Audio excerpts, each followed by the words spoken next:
Well, hello, government seekers. Look at this. It's a nice government secrets mug available only at the mug tier at patreon.com/government secrets. I'm drinking green tea. Loose leaf green tea. It's hard to find good green tea out of a bag. I'm going to be honest with you.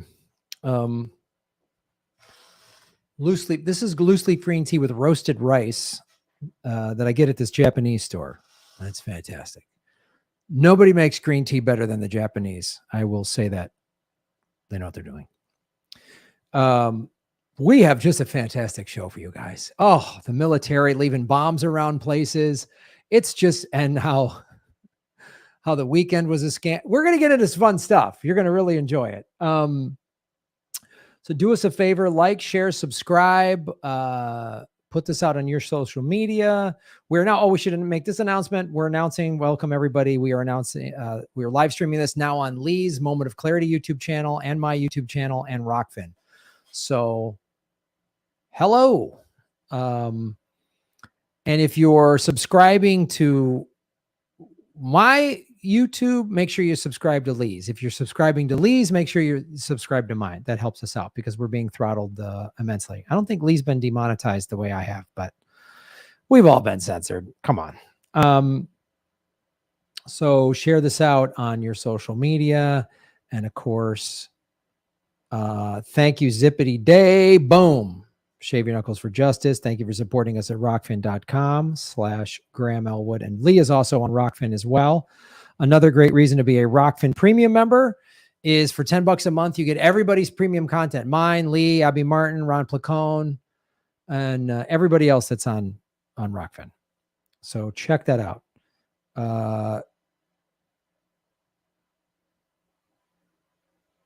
Japanese toasted rice green tea is delicious and the best, right? It's the best. It's great.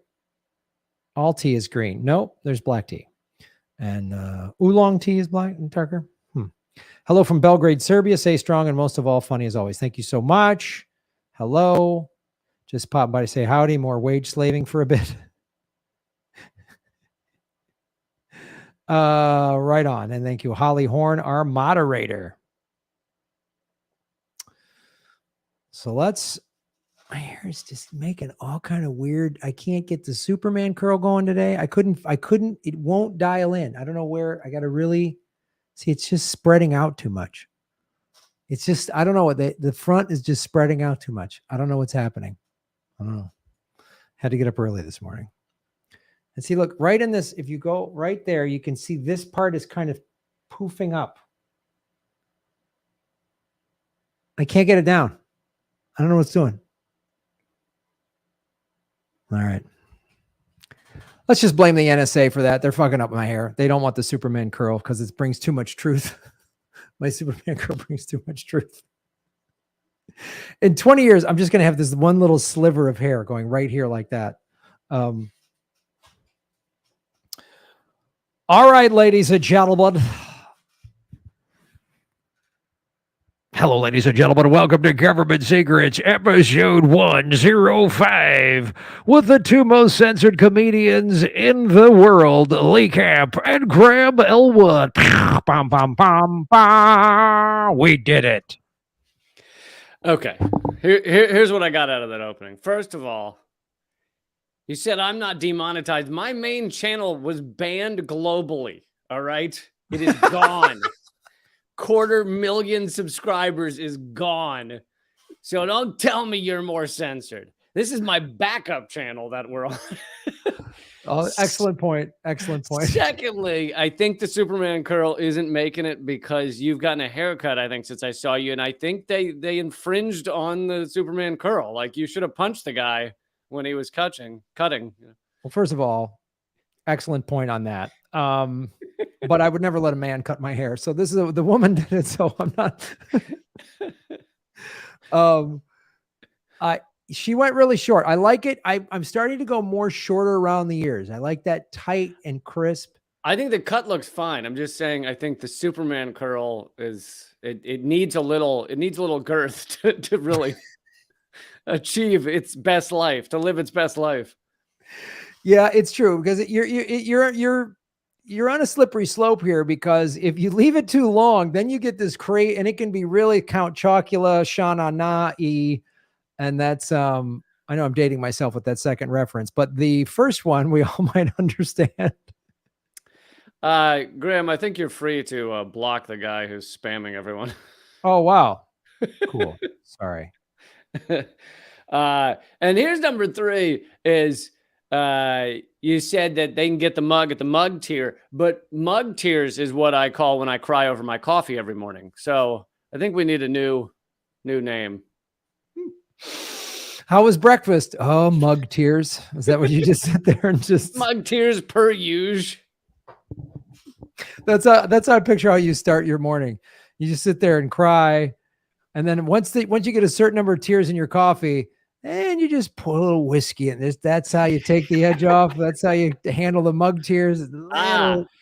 Joke's on you. My tears are alcoholic, so the tears serve the whiskey purpose. You have an alcohol duct. Your tear duct has whiskey in it. Okay, that's totally believable. I love that. That's fantastic. But yeah. Well, get a surf haircut. This is a surf haircut. I was surfing this weekend, and this is just beautiful. Just beautiful. Let's get into which one do we want to do first, Lee? We've got 2 exciting stories. Well, either way, I will tease that people will get to learn what the weekend, the possible 4-day work week, and achieving those things has to do with cockfighting.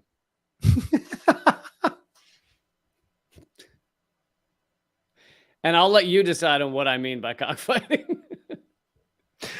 Oh, I can't wait. Yours sounds. I think we should do yours second.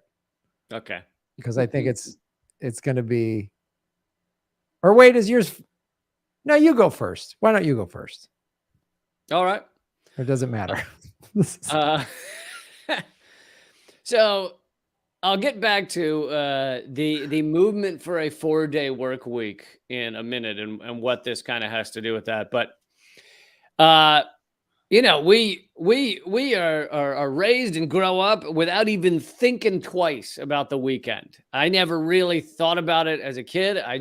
Weekend was just a thing you had, and everybody chilled the fuck out on the weekend. And it seems like life is not possible without that. But in fact, the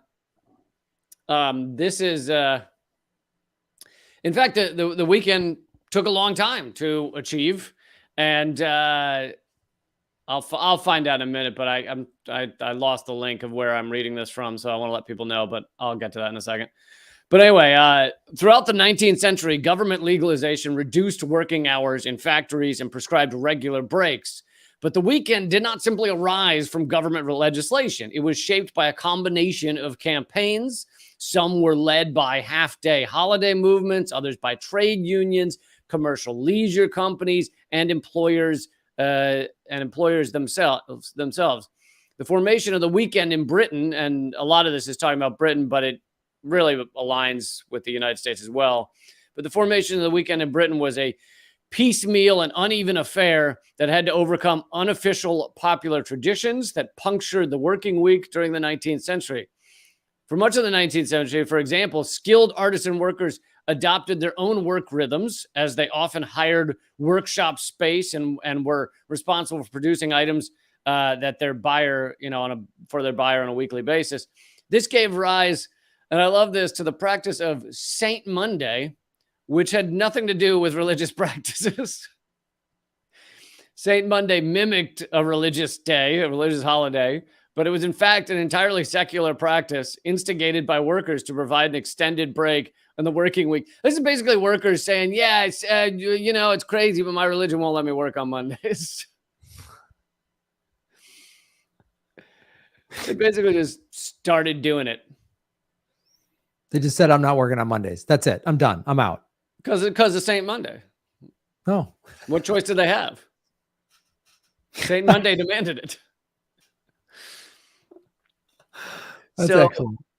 they worked intensively from Tuesday on to finish products. By Saturday night, they had Sunday off, and that was connected to religion.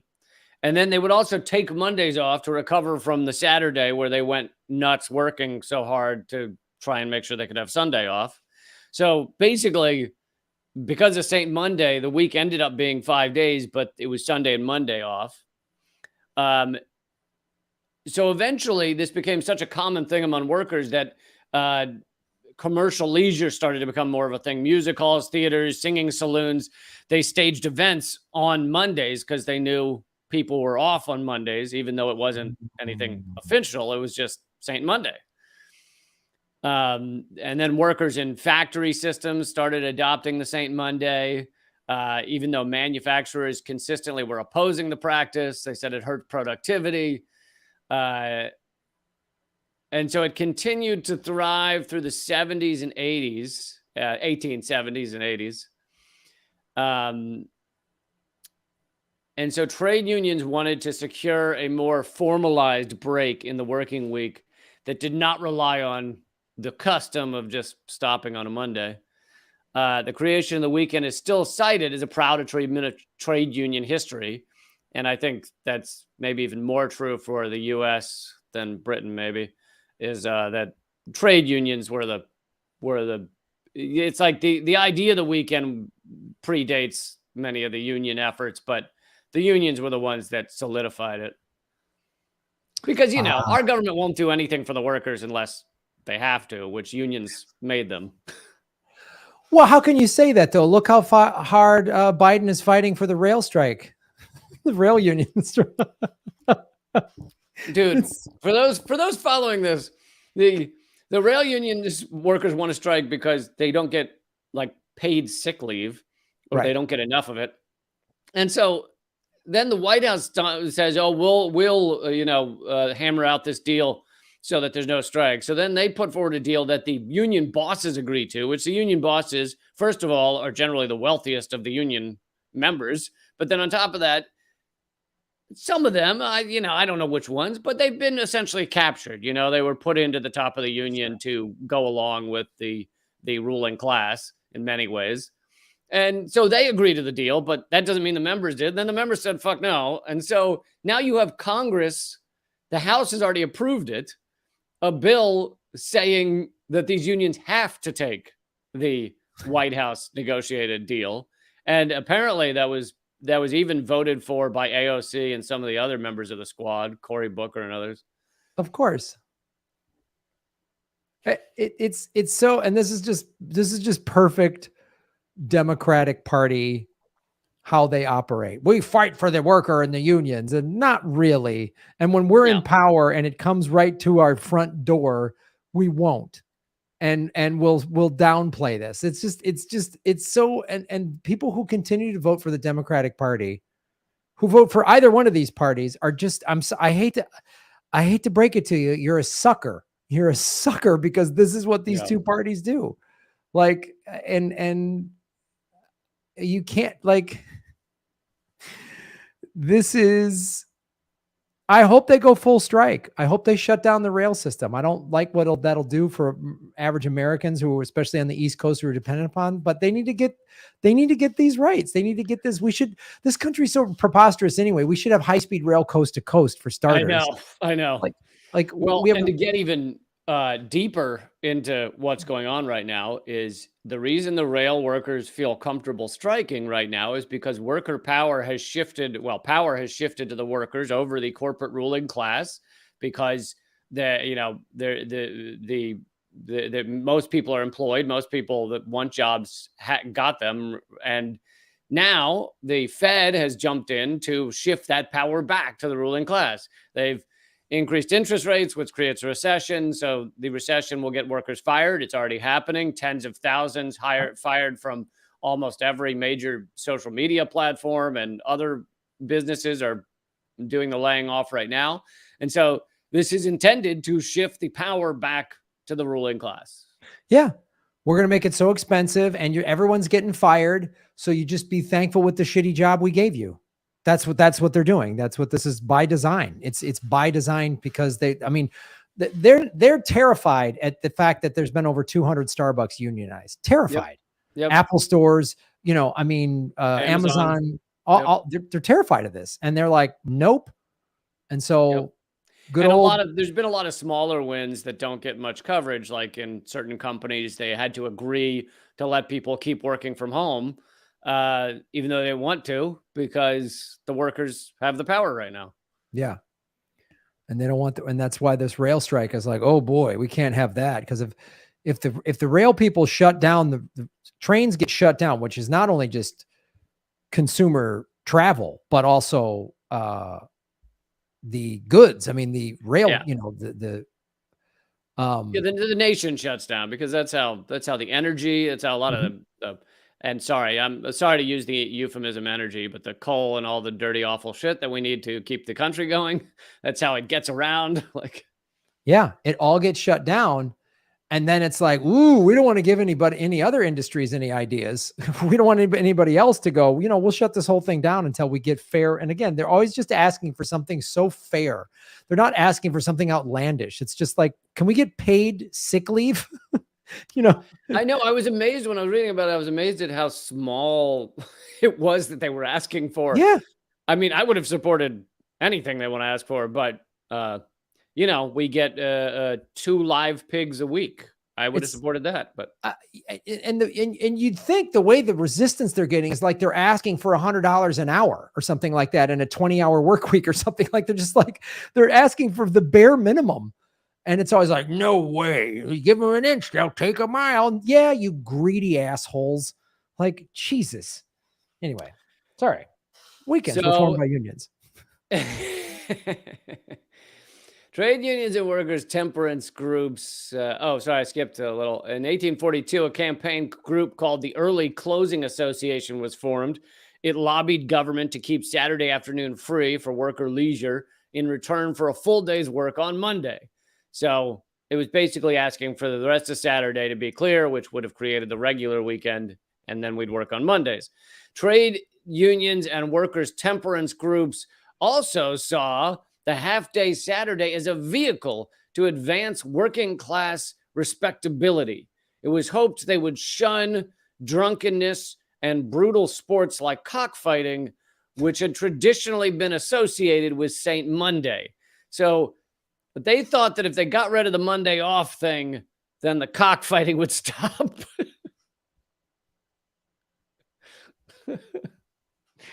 I love that cockfighting started because of St. Monday.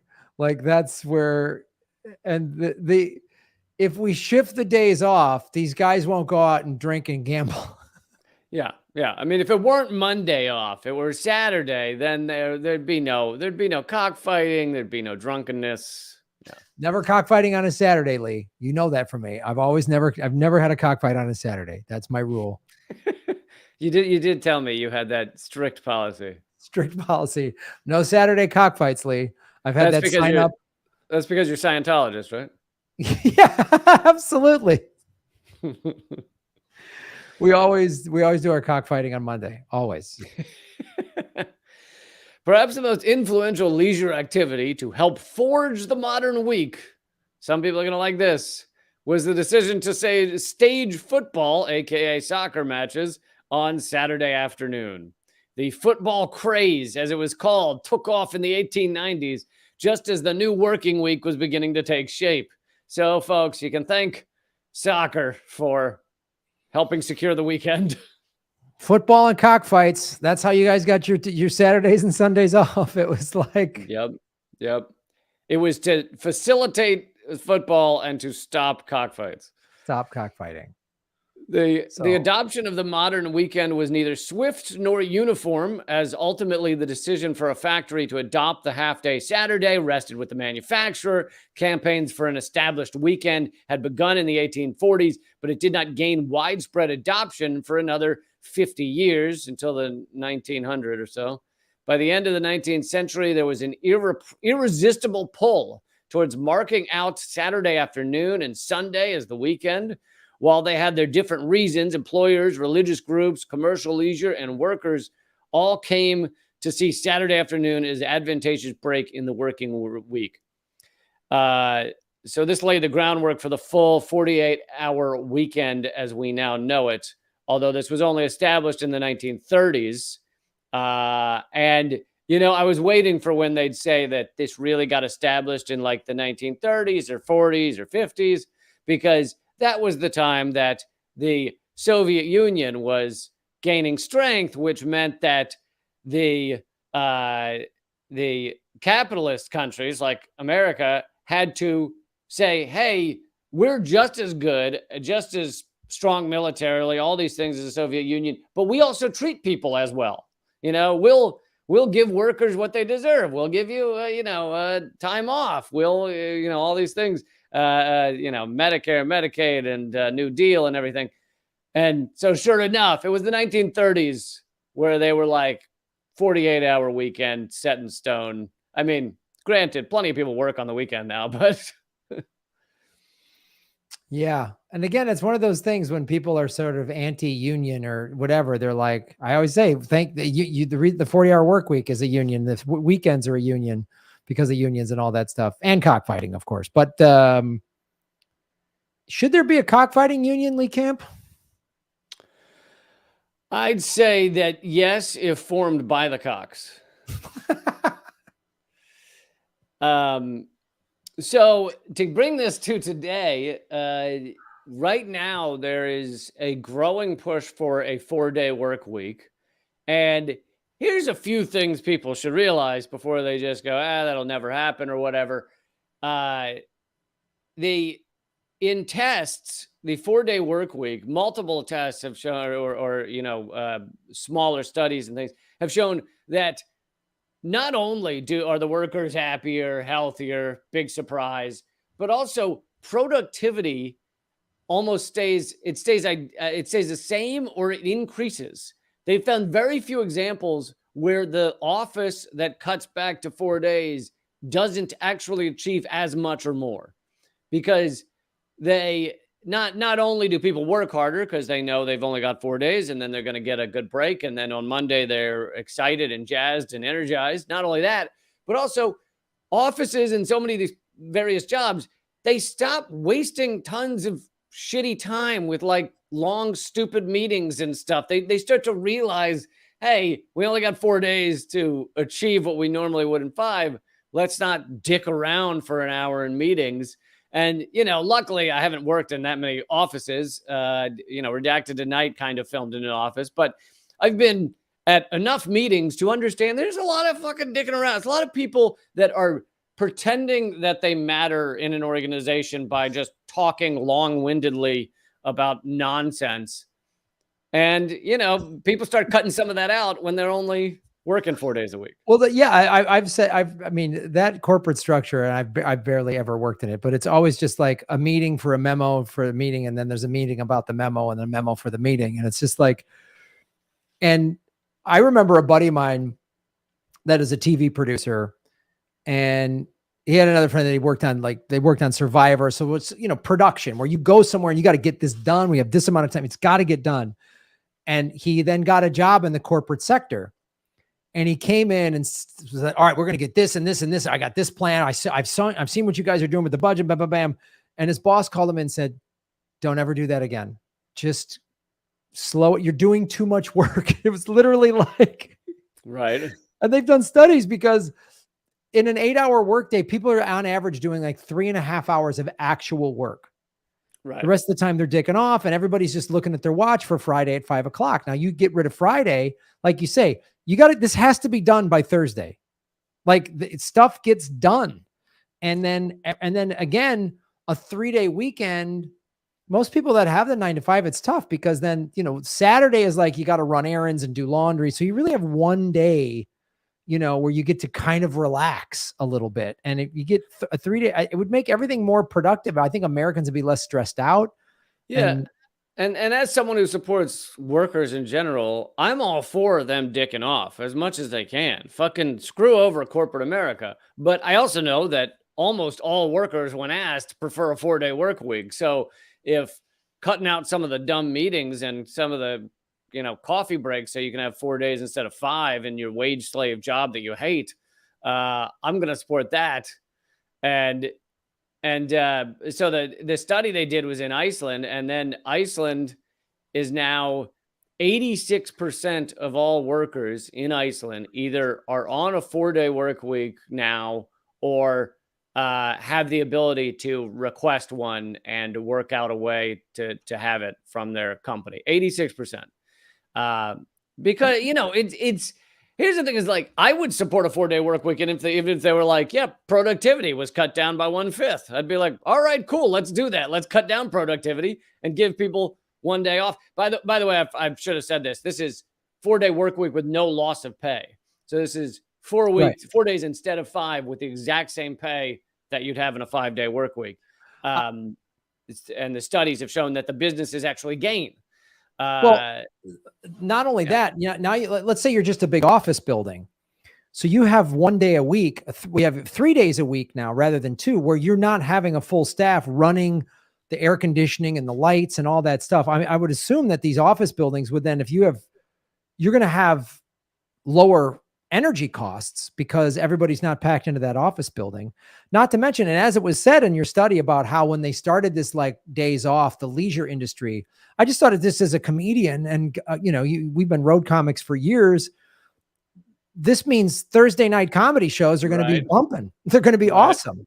Another day of everyone out partying. Yep. Yeah. And they have the same amount of money, which means restaurants, live music, all these theaters, they're all going to do better business rather than just, you got to get these, you only got these 2 nights, these Friday, Saturday, you're only 2 nights to ever get anything done. Unless there's a Monday off, maybe you get a Sunday night.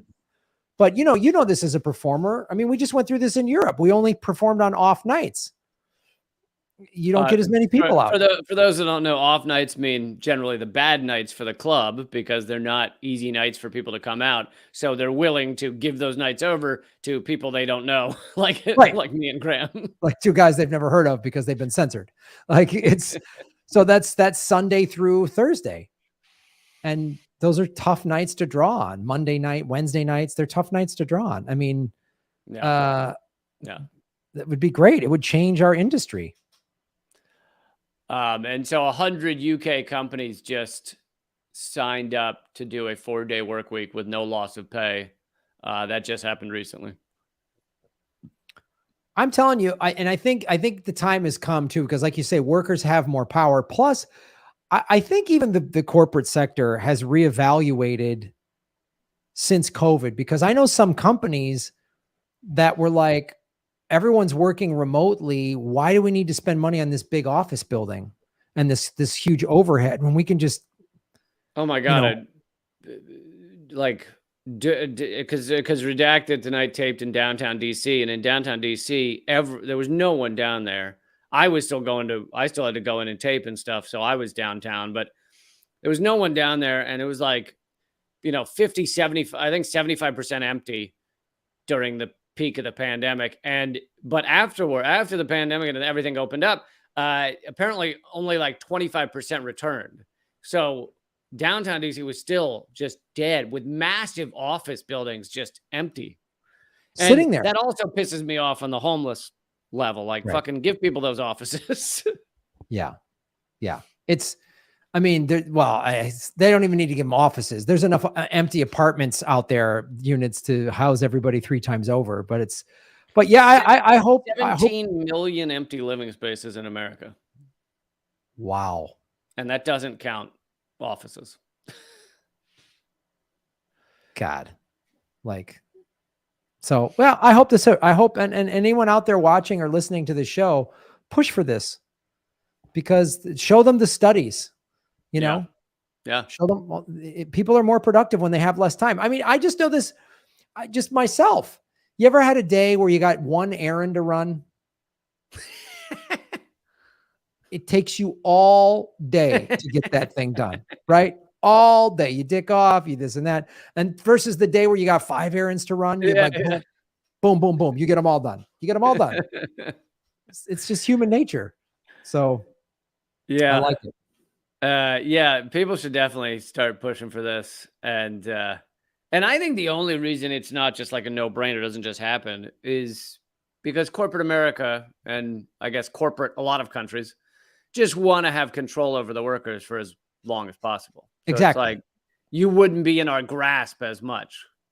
Of course, we want to beat you to death and only give you 48 hours to enjoy your life.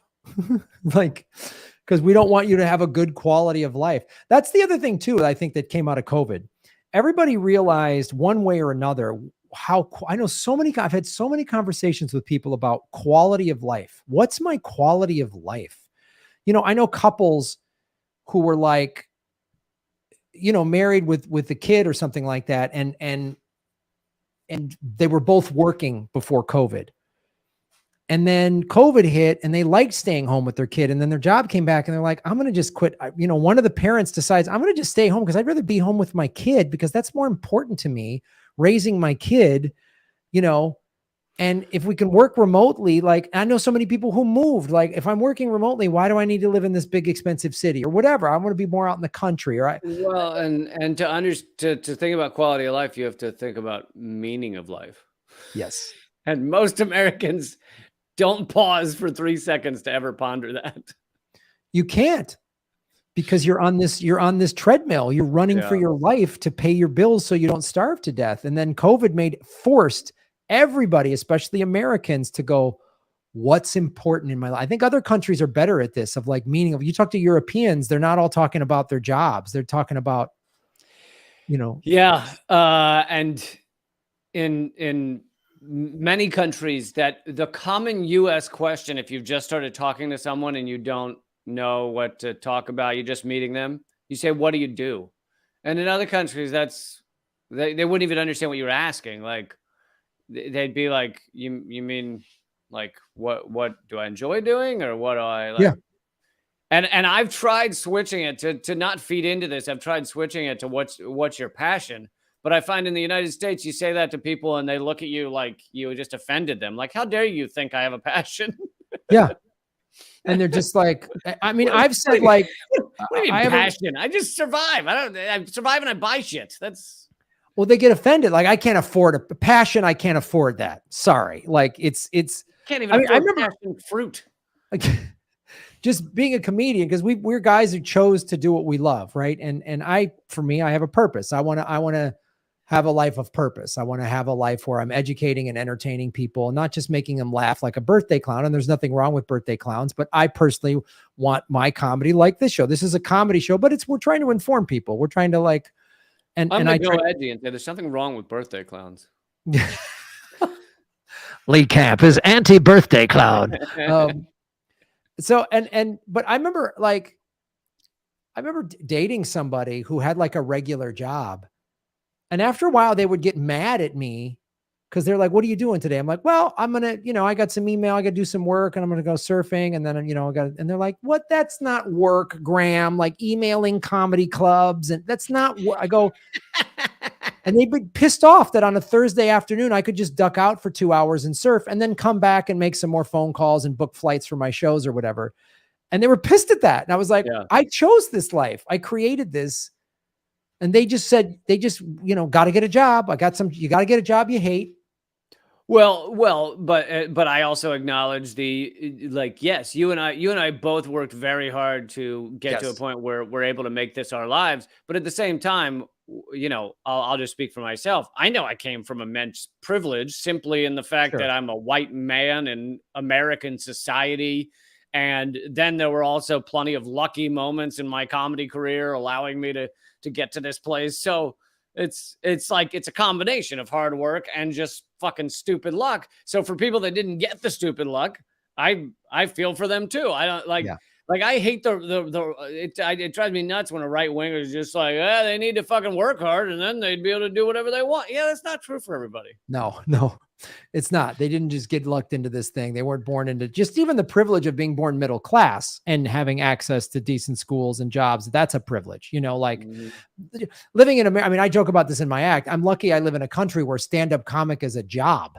There's Dude, all of those things. Stand-up comedy's only been a job for the past, 40, 50 years. Like, yeah. Before that, it was nothing. I mean, and I got really lucky early in my comedy career and had this college touring career.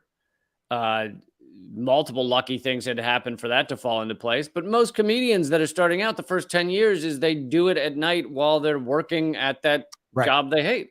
Yeah. Yeah. They got to do that job they hate, or they got to do something. They got to drive Uber. They got to do some side hustle. They got to do some side hustle, like to just keep the lights on so that they can go do stand-up. I mean, yeah, I was waiting tables out of college and I could only do the lunch shift. The night shifts, you made more money, but I had to do the lunch shift because at night I was on stage. I was doing open mics. So yeah, it's anyway, that's the thing of like back those paid well though, open mics. Very well. Yeah, we had to buy your own beer and then watch, people having mental breakdowns on stage thinking that was comedy. Like that was good. That was good stuff. I feel like starting any comedy scene anywhere is literally it's like talent shows at mental hospitals and rehab centers is basically what it feels like, is how you're performing. And then if you're lucky, you get out of there without being insane or a heroin addict. Like that's the, I remember so I'd basically been doing comedy for a while. I started in college, and then after college, there were a few months, and then I moved to New York. So I was by no way a professional comedian, barely been paid for, a dozen gigs or something. But I did a couple of open mic things in New York City, and I quickly realized that they were meaningless because unless you were just learning how to hold a microphone and speak into it, which is something I had to learn, like how to do it correctly. Sure. But unless you're at that basic level, they were meaningless because it was rooms full of people who were comedians not laughing at the stuff that's actually good and only laughing when the comedian either sucks or references that he sucks or whatever. Right. Just playing to the back of the room. Yeah. Yeah. Yeah. I've done those shows and I'm like, there's no value here. There's 17 people in the audience and 15 of them are comics. This is nothing for me. All right. Should we move on? Yeah. Government secrets segment number 2. Bam, bam, bam. We went off on a little comedy tangent there.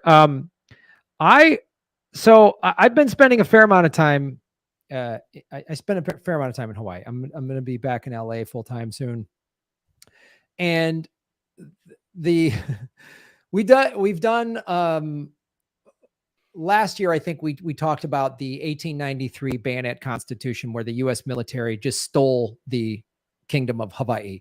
They in 1893 they went to the Iolani Palace, and U.S. soldiers with fixed bayonets basically said to I believe it was King Kalakaua, if you don't sign over the islands to the United States, we're going to kill you and your family.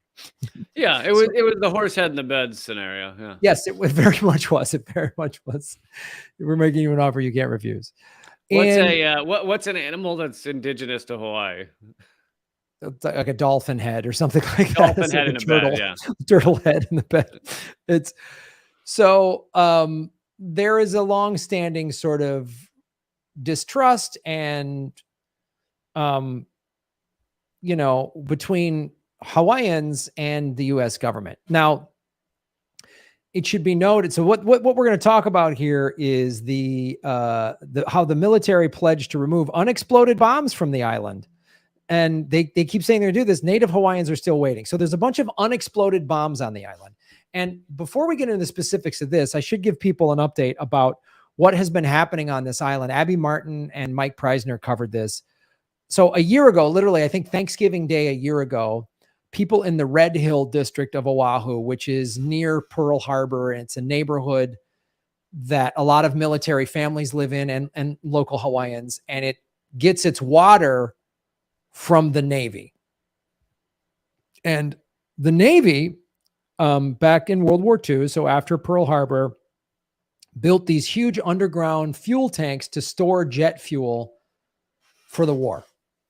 And so these tanks have been there since the 1940s. Good. Nobody's maintained them. Nobody thought about long-term. And shockerly, those tanks started to leak. Wait, what? What? And this is a short story because as soon as they started leaking, of course, the Navy just fixed it and admitted fault just immediately. Yeah, story over. Boom, our bad, fixed. No, of course, the people in Red Hill started getting sick from the water. They started having skin rashes. They called the state, or actually the way there's several governing agencies. So there's the state of Hawaii, and then there's each island is its own county. So there's the county of it's actually called the county of Honolulu. So like Maui is its own county, and each county has its own mayor. So that's how this island, it's 8 islands. That's how this state breaks up the municipal governance, right?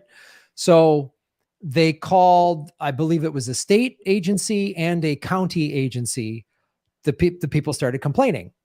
And the Navy didn't admit fault. It was like, initially said, oh, we'll look into this and we'll fix this. And then said, no, I don't think so. Like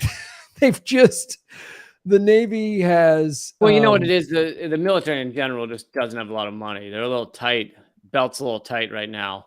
Well, yes, that's what they immediately said. We're going to have to start a GoFundMe to find the money to shut down the contaminated tanks. That's what they were trying to do. It was tough. So then they tried to deny it. And people have been protesting this. And then they got state and county officials to go in there and say, we want to see this. So, in Hawaiian culture, they call it the name for land is Aina, and it's about protecting the Aina. But Aina has, as I understand it, it's like a lot of Hawaiian words. It has multiple meanings, and it's not just, it's like the land is alive. It's a living being that you have to work in concert with. Like a lot of indigenous cultures have that. They understand the reverence with the land in that respect. Wait, you mean everybody can't just buy the land if they have like a lot of money? Yeah, they can't just buy it and then store flammable liquids in it that then leach into the water system. No, they would I'm offended. What gives them the right to stop me from buying their land? Exactly. I know. I have the most money. I get give me everything. Me, everything. So when this kind of stuff happens, this is when the locals are like, nope. Like they'll tolerate a lot. There's a lot of corruption within the local government. That's a whole separate story. But when this kind of stuff happens to the land, and when the U.S. government is like being shifty, the locals go, So there's been mass protests. They're water rights protectors. And this started literally a year ago, right around this time was when it was all coming to a head. And people are like, what? And the Navy has since said, oh, we're going to get the tanks out of there, but it's going to be a several-year process. They've given people rerouted they're getting their water from another source. Well, there's only two reasons it could take several years. One would be a lack of money, or two would be a lack of manpower. So I guess our military is just lacking those two things. I know it's like Joe Biden asked to get $102 billion for his new budget. Then Senate said absolutely not, and they gave him $839 billion. So they gave him an extra $37 billion that he didn't ask for. So I don't know where he can find the money in there to fix these tanks. I don't know. Maybe if a couple of people at the Pentagon go without lunch or something for a couple days. Sack lunch for the guys at the Pentagon. Yeah. That ought to do it. What I would like to see, if I was president or even just, governor of Hawaii, I'd be like, okay, Naval Command at Pearl Harbor, you all are going to get some drinking water from Red Hill. So you're going to get that is what I would do. So that's a current situation that we're now a year later, and government officials are like on top of this. Like local government officials are like not letting the Navy slide at all. And nor should they. And I'm very happy to see this. And I wish more places in America where the military was deliberately poisoning were like fighting harder rather than like, oh, support the troops. You can still support the troops. The military command that allows this to happen, that's not the enlistee soldier or sailor or airman. You don't have to blame them. Blame the command. Blame the Pentagon. Blame the rear admirals. That's who you blame. So I just wanted to give that context here about what's going on. So The U.S.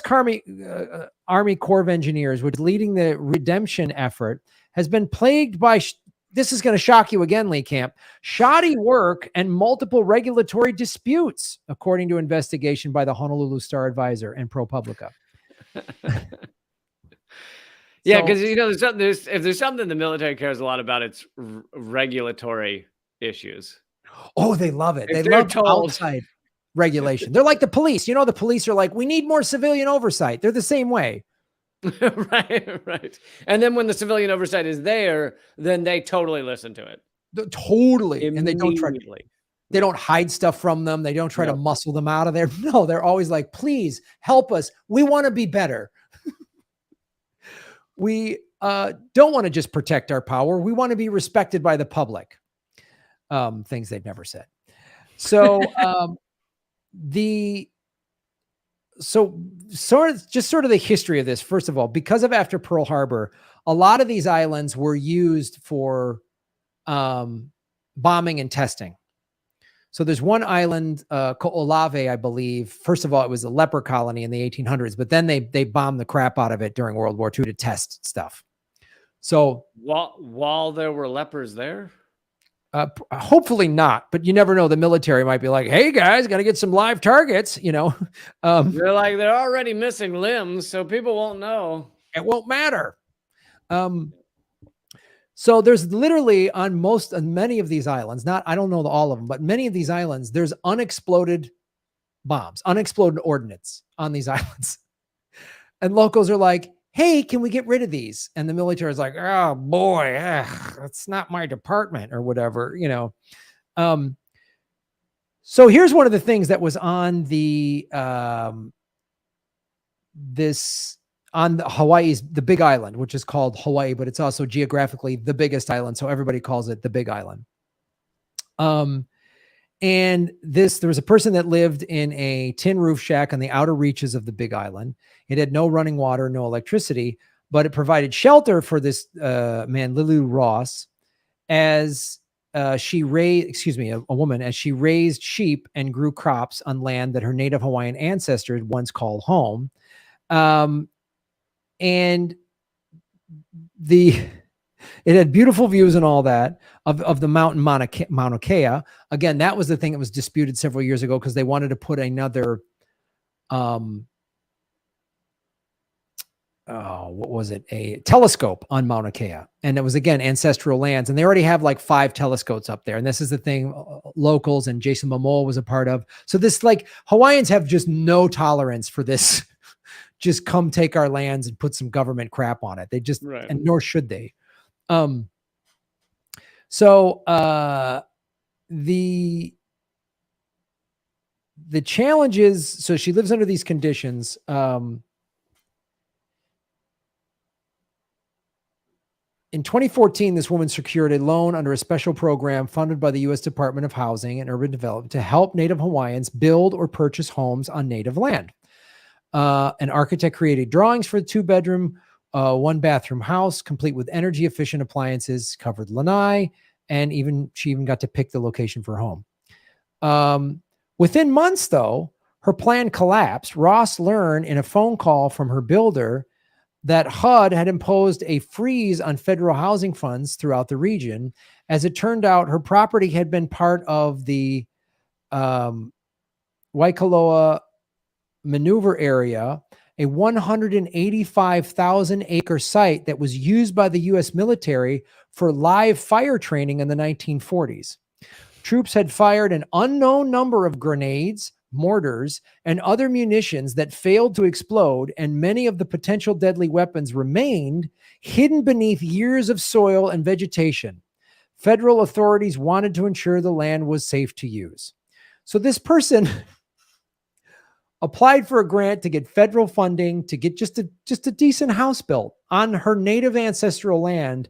And they went, oh, sorry, by the way, there's a bunch of grenades and bombs on 185,000 acres of land. So it's not safe for you to build a home there. Enjoy the indigenous grenades and bombs we've left there. Yeah. Good luck. Aloha. the freeze had, and she's just one person that this is affected by, but this happened to a bunch of other prospective homeowners on native lands soon found they could no longer obtain government insured loans. So this happened to a bunch of people. The only type available on such properties, right? The freeze also meant that local and state governments could not tap the main sources of federal funding and develop affordable housing in the region. A critical need in a state, one of the most expensive housing markets in the nation. The action effectively thwarted a century-old promise by the federal government to return Native Hawaiians to their ancestral lands. So not only did we stole your land, we bombed the crap out of it. We're going to give it back to you, but oh wait, at the last minute, we're not. When was the last time the U.S. government made a promise and people were like, "This one they're going to keep. This is they mean it. They mean it this time." This time, we really trust what they're going to do. Like that is, unfortunately, Lee, in doing this show, we've read this type of story before. Like this is not new. Yeah. The federal government and this is indigenous people all throughout America and Canada. Canada screws over its indigenous people as well. It's unreal. Yep. Like, we stole your land by bayonet, by force. Then we bomb it and put hotels on it and then say we're going to give it back to you and then don't. It's just. There's a lot of hotels I think should be bombed. So I might support that. Unreal. Like, it's worse. It'd be better if the government just said, sorry, we took your land. There's nothing, you ain't never getting it back. You know, like that's awful, but you don't like get this hope of like, oh, we're going to get a new home. We're going to keep it on our ancestral lands. And I can pass this home down to my children. Which is why some people claim the Democrats are in some ways worse than the Republicans. Because the Democrats say, you know, we're going to piss on your face and say it's gold. The Republicans are like, I'm going to piss on your face. Yeah. I'm going to piss on your face because I don't like you and I think you're dirty. And you're like, oh, okay, cool. At least we know who's who in this scenario. At least we know who we're dealing with. Yeah, I know what I'm dealing with. You're just evil and awful. And I'd rather have that. I'd rather have evil and awful. I know evil and awful rather than my friend shaking my hand and then stabbing me in the back. Like that's like right. Unbelievable. But Biden supports workers. Oh, he supports the workers, just not rail workers. Those ones he doesn't support, but most workers in general he supports. And the Democrats are going to fight to preserve Roe v. Wade. I mean, they could have codified it for the last 50 years and didn't, but eventually they're gonna. And any minute now they're going to fight to defend Roe v. Wade. And just yesterday, the Democrats passed a bill that is going to support gay marriage, but won't codify it. So the Supreme Court can overturn gay marriage at any time. So glad they're using their lame duck Congress effectively. Like, yeah. So 8 years later, this woman and many others are still waiting to see what's going to happen. She is one of the hundreds of Native Hawaiians who are unable to secure housing on lands the government set aside for them in a trust. Many have already waited years and sometimes decades for the opportunity to build homes, farms, and ranches. The U.S. Army Corps of Engineers, which is leading a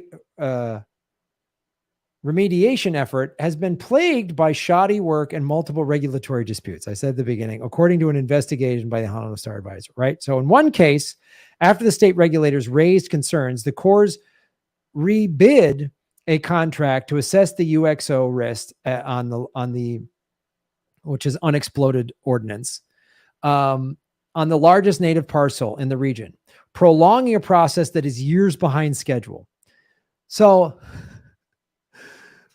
good old Pentagon bureaucracy is holding up this process. So we're going to add, the United States federal government and the military must have a whole team of people dedicated to adding insult to injury. Like, well, when you have that much, when you have $1 trillion to mess with every year, you might as well have a Department of Insult to Injury. You might as well. It's just, you're the commander of the Salt and the Wound Brigade. Unreal. Like we could fix this problem. We could go, all right, here's $10 billion. This is going to be fixed. I'll have this land up fixed in a year, 12 months, make it happen. Like what we talked about in the first segment, right? When there's a time constraint, things get done. I just know this. I just did this with my comedy special. I told everybody it needs to be done by this date. I hired my editor and my sound mix guy, and they're like, we only have this much time to do it. It got done. Not sloppily, I didn't slap it together. It looks and sounds very great because I know what deadlines do. Right. And the federal government, if we had real leadership, not this idiot Biden or these psycho Trumps and whatever, Kevin McCarthy from both of these awful parties, if we had a real leader comes in and goes, here's $10 billion. You talk to your experts. Can we get this done in 12 months for $10 billion? Yes, sir. It better be done because if it's not, it's your ass. Get it done. That's how you lead. Right. That's why I will never be president because I will get too much stuff done. And I will waterboard billionaire pedophiles at Gitmo. I'll keep Gitmo open just to get Epstein people in there. Anyway, sorry, I'm not running for president. I think you just came up with your motto, though. Yeah. Your slogan. Yeah. Gitmo for pedophiles. So the previously unreported details laid here in interviews and hundreds of pages of documents obtained through public records requests provide further evidence of how government agencies have bungled the timely return of the native Hawaiians to the ancestral lands. The Star Advertiser and ProPublica reported in 2020 and 2021 how the state was largely bypassing low-income and homeless Hawaiians because of pricey homes it developed and how the federal government effectively circumvented a reparations law, depriving the program of prime property suitable for housing. Today, more than 28,000 beneficiaries, the term for people who are at least 50% Hawaiian, are currently waiting for its lot statewide, including nearly 6,000 seeking housing on the Big Island, where the most of the unexploded ordinance is. For its part, the Army Corps officials say they're committed to clearing the native lands as soon as possible. What did I say about deadlines, Lee? As soon as possible is not a deadline. Listen, I would do it this year, but I have a thing with my mistress. We're going away for a while. And so once I'm done with that, and my kid, I got to get him through high school. Once he's done with high school, we're going to clear those ordinances. You know, I want to get it done, but this is the time of year where I pay a prostitute to stick an apple in my ass and slap my face. So, I really, this whole season, it's a season, really. It's a season of prostitutes, BDM prostitution that I like. We'll get to it.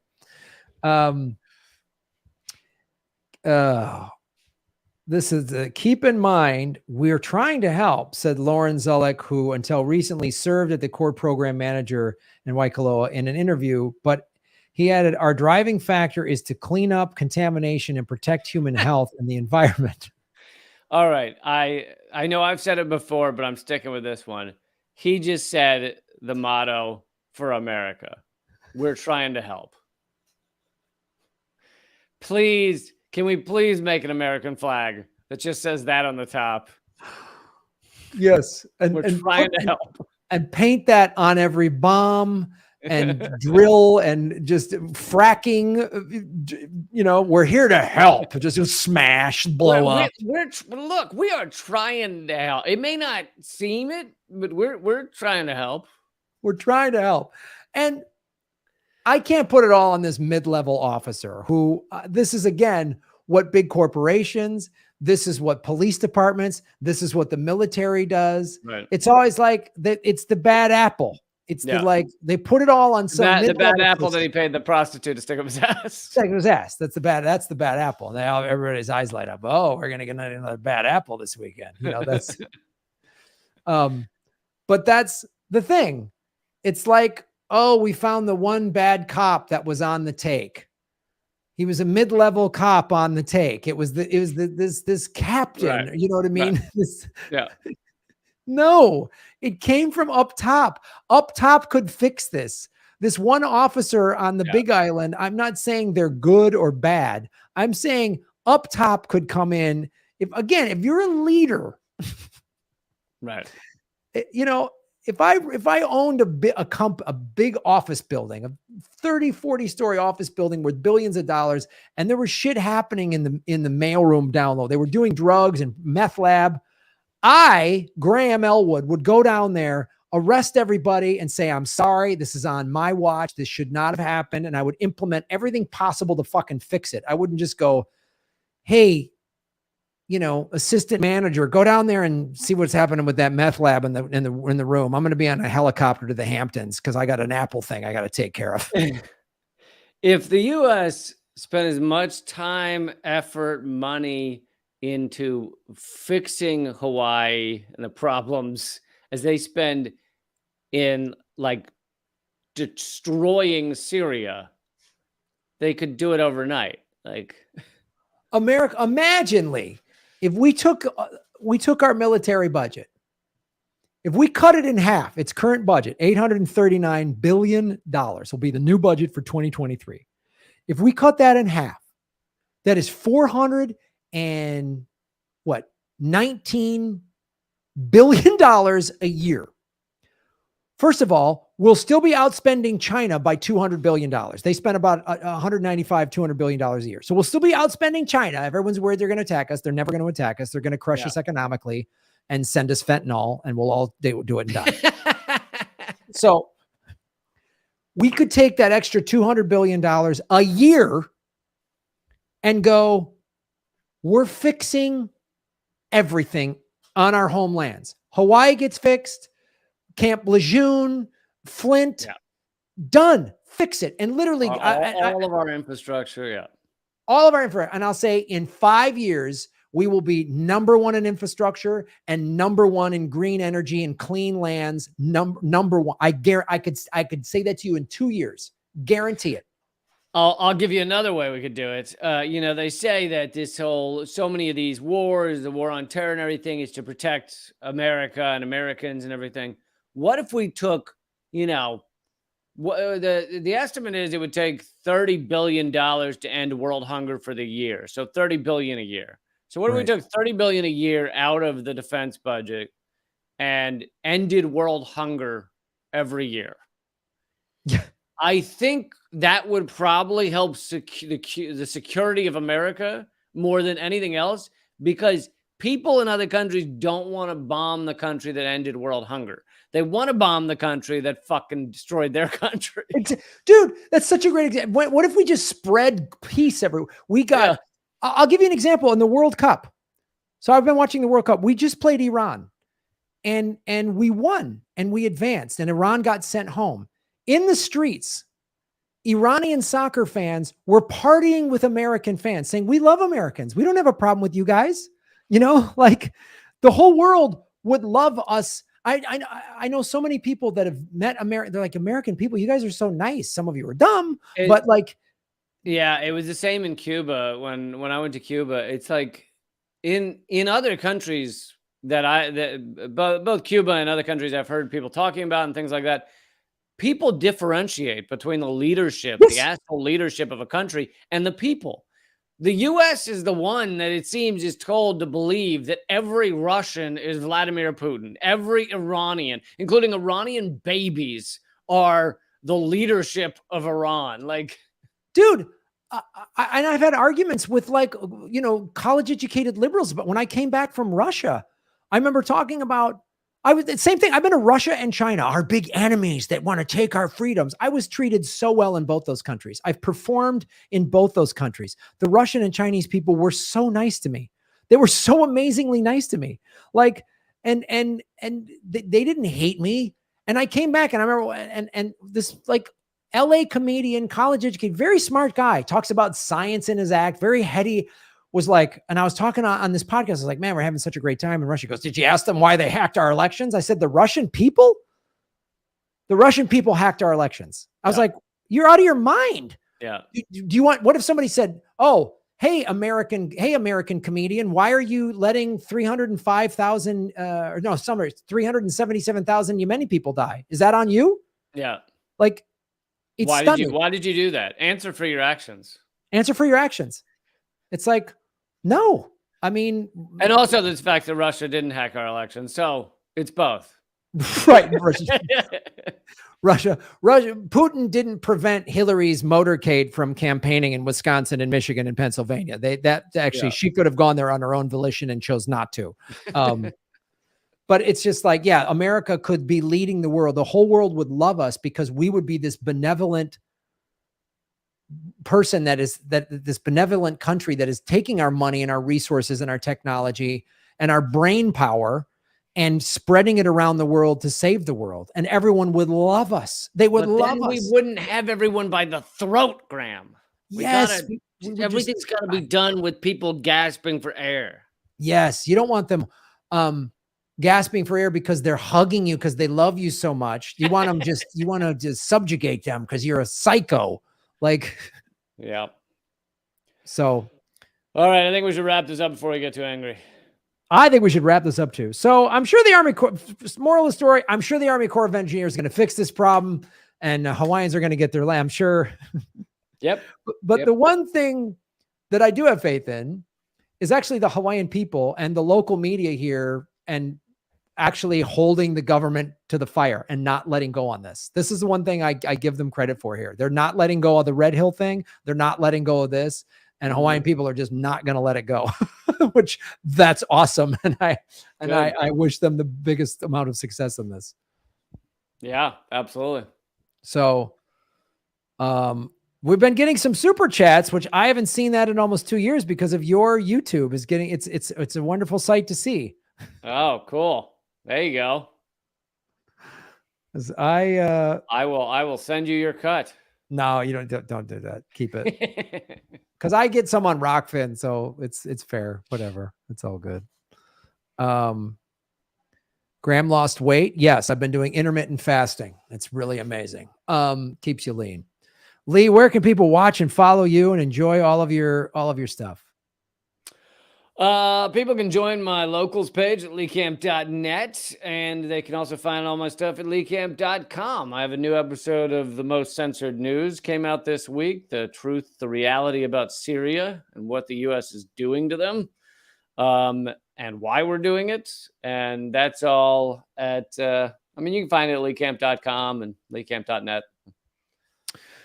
Awesome. And to all because we have a big audience watching now that we've got we're simulcasting on your YouTube again, because I've been soul throttled. So if you're watching on Moment of Clarity, please go to my YouTube channel, youtube.com/Graham Elwood, and start following. And I do live streams 3 days a week.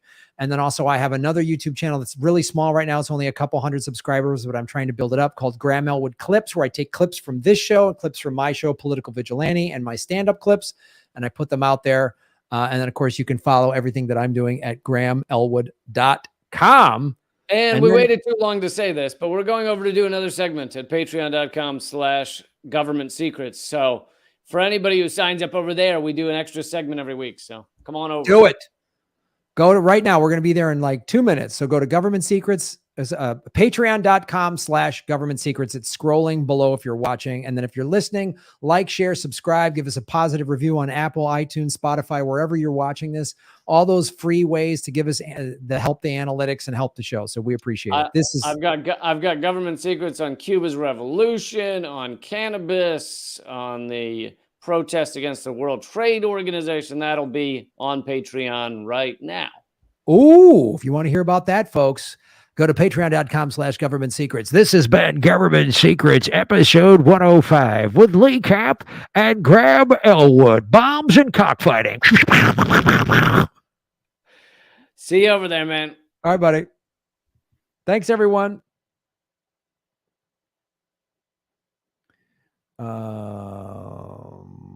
All right. Yeah. Thanks, everybody. Thanks for watching on Rockfin and YouTube. We appreciate it. Have a great day, and we'll see you over on Patreon right now. Boom.